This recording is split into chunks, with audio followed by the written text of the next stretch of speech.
So now we are going to learn how to make caramel sauce. Okay, so we are going to caramelize the sugar. Sugar is just in white color, right? So just going to take it to the brown color. We are going to brown the sugar. But if you take the sugar in a little more brown than what the caramel has to be, then you have a bitter taste. So we have to be very careful in browning the sugar to get the exact caramel flavor. But with the fear of browning, if you are going to undercook the sugar and not take it to the caramel's color, then we are just not going to have the deep caramel flavor. So caramel is a very important component in a lot of desserts and flavoring the cakes, in the filling and the frosting. We are going to use it in a lot of different places in this particular course. So learning to make the right caramel is very important, and I am just going to show you stage by stage how the sugar is going to melt and then slowly turn color, and we are going to follow the exact same method. Okay, so what we have is the sugar, butter, that's a salted caramel, so there is salt, and cream. Cream is a dairy cream and 25% fat what I am using. You could use dairy cream with a fat percent anywhere between 25 to 35 percentage. So sugar is what we are going to need to start with.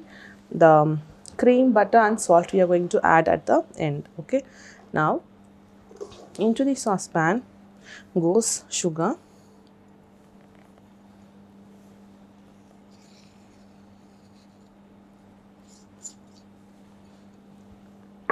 Switch on the stove.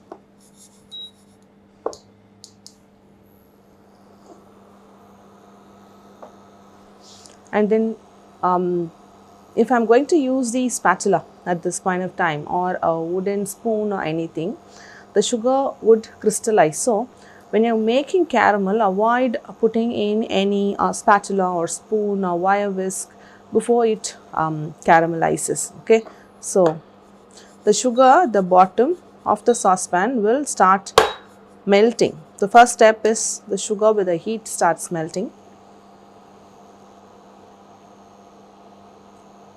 You need to keep a check, and then you have to just shake the saucepan, okay, to distribute the heat.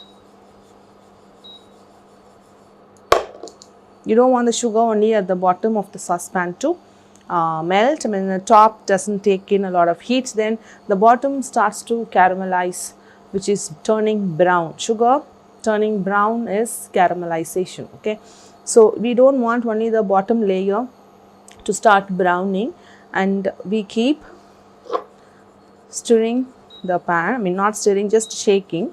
Don't use a spoon. Okay, you can see the bottom, the sugar is starting to melt. So distribute the heat and then place it back.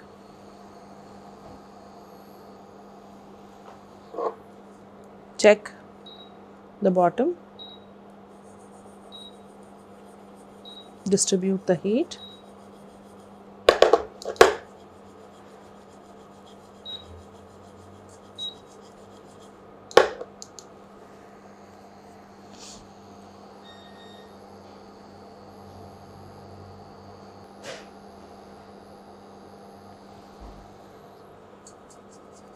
Check the bottom. You can see the sugar is melting.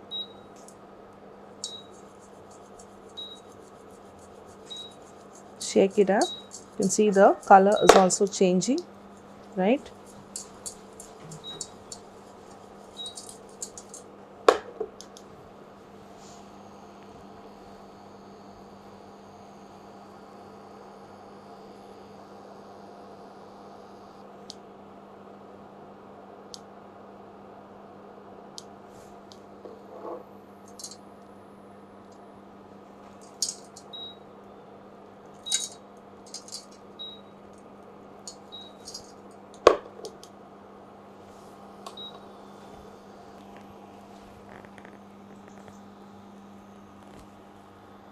Okay, so now I'm just going to use a spatula and combine the liquid sugar, the melted sugar,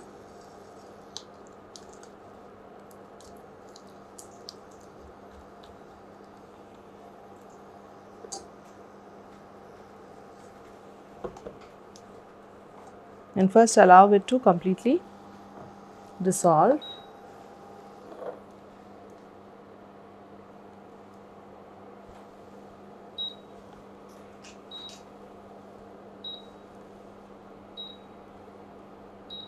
So the color is also changing.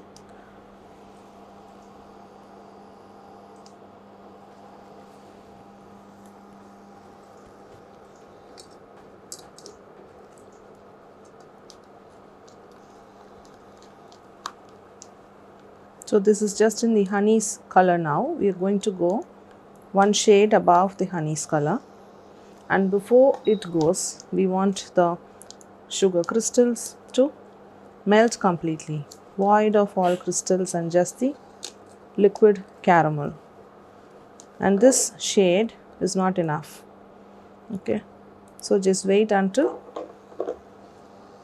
sugar melts fully and then goes on to one shade up.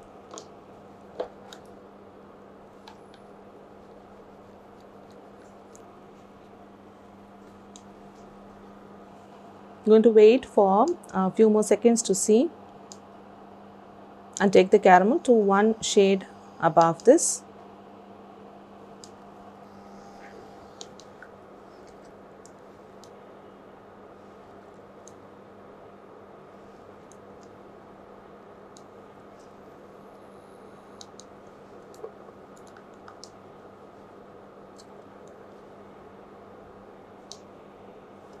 Okay, so I'm just going to stop. So this is the color I just want to stop at.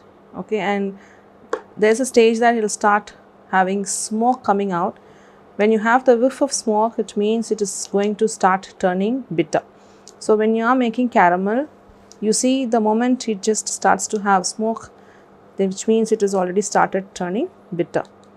So you finish making your caramel and stop at a shade like this. Okay, so I'm just going to stop cooking. We have to put it back on the stove again. Now at this stage, I'm just going to add the salt, butter. So it's going to sizzle at this stage. I'm going to also add the cream.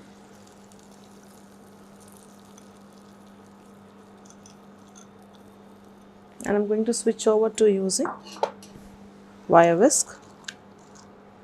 The butter should melt and the cream should get fully incorporated.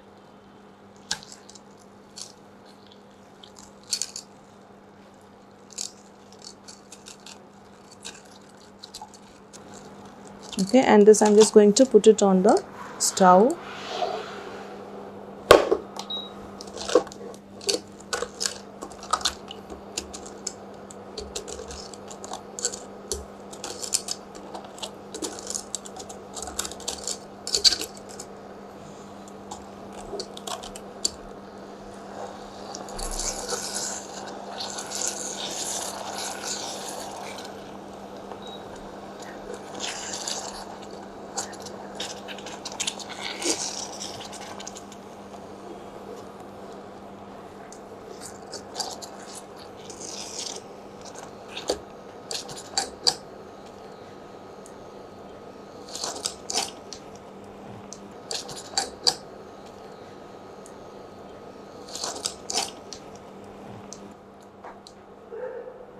So the caramel is melting and it's getting incorporated fully with the butter, cream.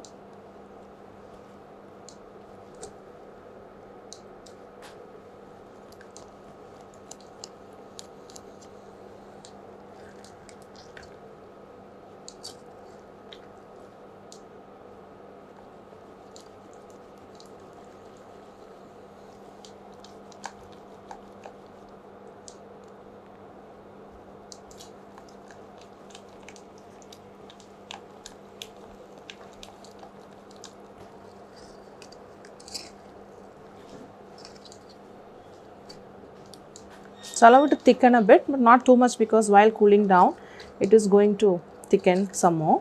And if you have chunks of the caramel which doesn't make the caramel look very smooth, then you are again going to sieve this and transfer it into a bowl. So you have a smooth and silky caramel.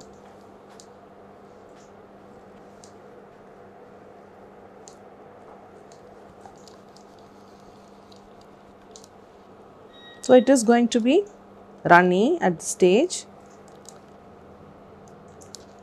Okay, so it doesn't have to be thick, but while you're cooking it back again for some time, it is going to give you a thicker caramel once it is cooled down.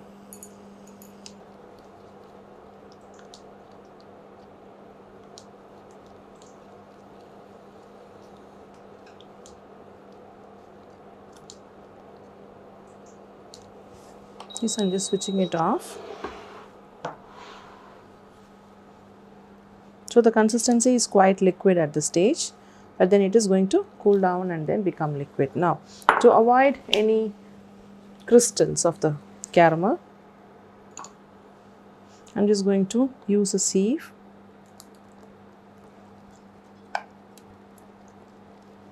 and strain off the crystal bits.